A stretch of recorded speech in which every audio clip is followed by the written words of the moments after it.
I'm an actor from Northwest London, born and raised in Wembley. Mum was a nurse, dad's a bus driver. I've got a film coming out. I'm doing a play here. Well, I'm doing a stage reading here. Got a bunch of sisters.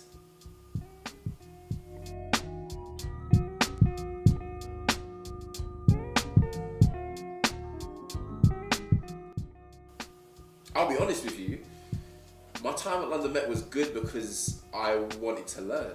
You know what I mean?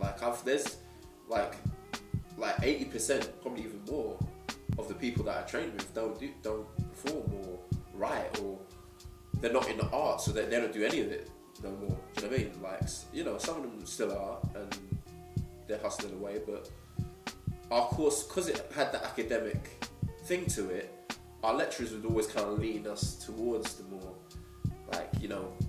academic side of it, or be practitioners. They really encourage us to make our own work, which was good. But yeah, it made me realise that leaving London Met made me realise I did nothing about what I thought I knew about, which that's an education in itself. You know what I mean? So, what's going on, everybody? You need to check out Bragbox. Get your voice heard, man.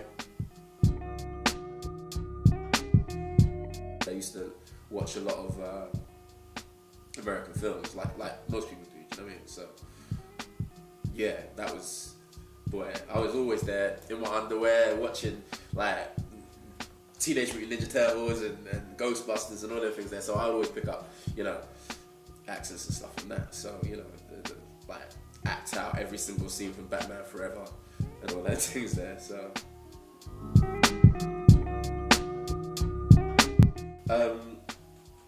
personally, I just finished doing a play at the King's Head Theatre called Someone to Blame, which is a verbatim piece. And for people that don't know, verbatim is when the script is taken word for word, syllable for syllable, from interviews and what things people have actually said, people that have lived and existed, and probably, in this case of our play, do still exist.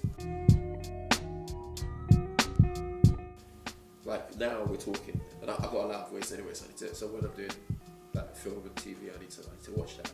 But if we're talking here, we're having a conversation, I'm speaking to you, we're just talking, you know what I'm saying? And then the camera will pick it up, and then that's it. You just gotta make it, everything you say, kind of just be honest, you know what I'm saying?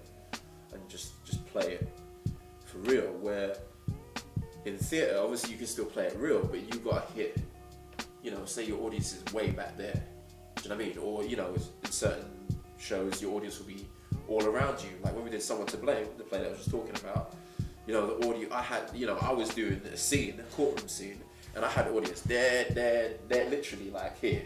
There was the audience member there looking at me, and I could always see the white in their eye just looking up at me. But you know what I mean? And you need to know who you're playing to.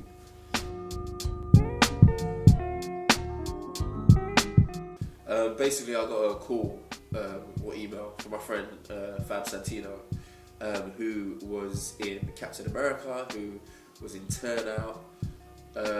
He's been in a few other things as well. Anyway, so he called me and he was like, "I got this script. Do you want to come and basically we're auditioning for this film? I got this script. Do you want to come down and read for a part?" And I was like, "Alright then, cool." And so he goes, "You can read for the part of Danny or read for the part of Q." And he goes, "Actually, scrap that. Just read for both of them." And I was like, "Alright then." And one part had significantly more than the other. So I was just like, I'm going to read for something where there's... If they're going to turn me down, they should turn me down the fact that I said a lot rather than I said none. Okay, so Gangsters, Guns and Zombies, as I said, it's a zombie comedy. And it's about a zombie apocalypse. And for some reason, these guys decide to do a bank job or rob an armored car during a zombie apocalypse. They figure that the police are going to be busy, so let's go and rob this thing and then S out to France, or whatever. And and so everything was going fine, but then one of the guys gets shot. One of our guys gets shot. And then that's when the film kind of starts. And it's basically these guys are trying to escape the police, get to the safe house, and then get to wherever they need to go, and then not get eaten.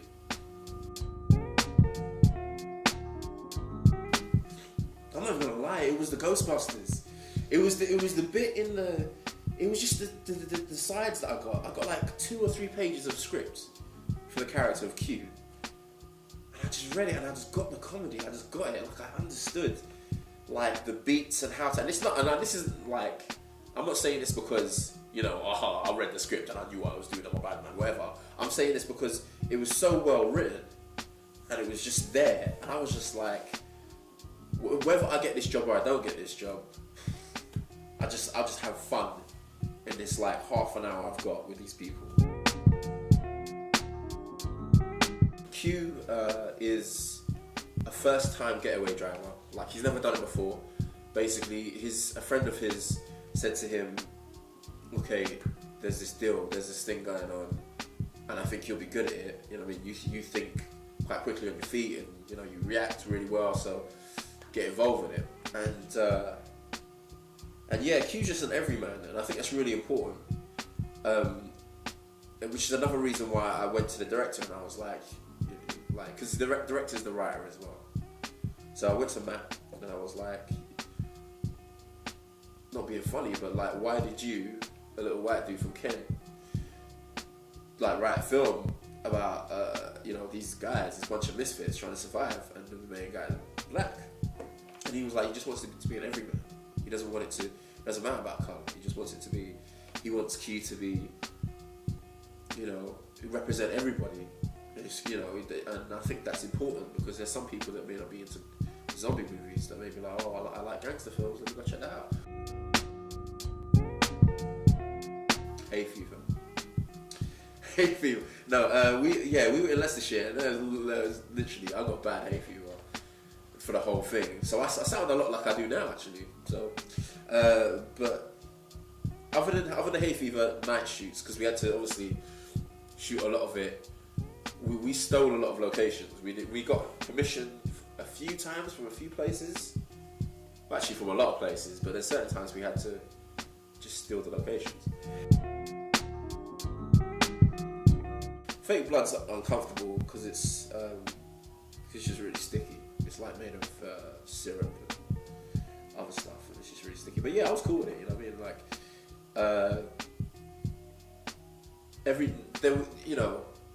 our zombies are very human at the beginning of the film, and then as it goes on, they mutate a bit more. But it was all cool. Yeah, I mean, I'm not a huge fan. I have to say this, like, I'm not a huge fan of zombie films. Bar 28 Days Later, but then some people be like, that's not a zombie film. That's like zombies in it, so it is a zombie film. But yeah, so but I don't really get squeamish about things either. Do you know what I mean? It should be out, and I say should be because we haven't got a hard and fast date. It should be out by the end of the year, and I say that because this is where it comes a real brag. This is bragtastic right now, because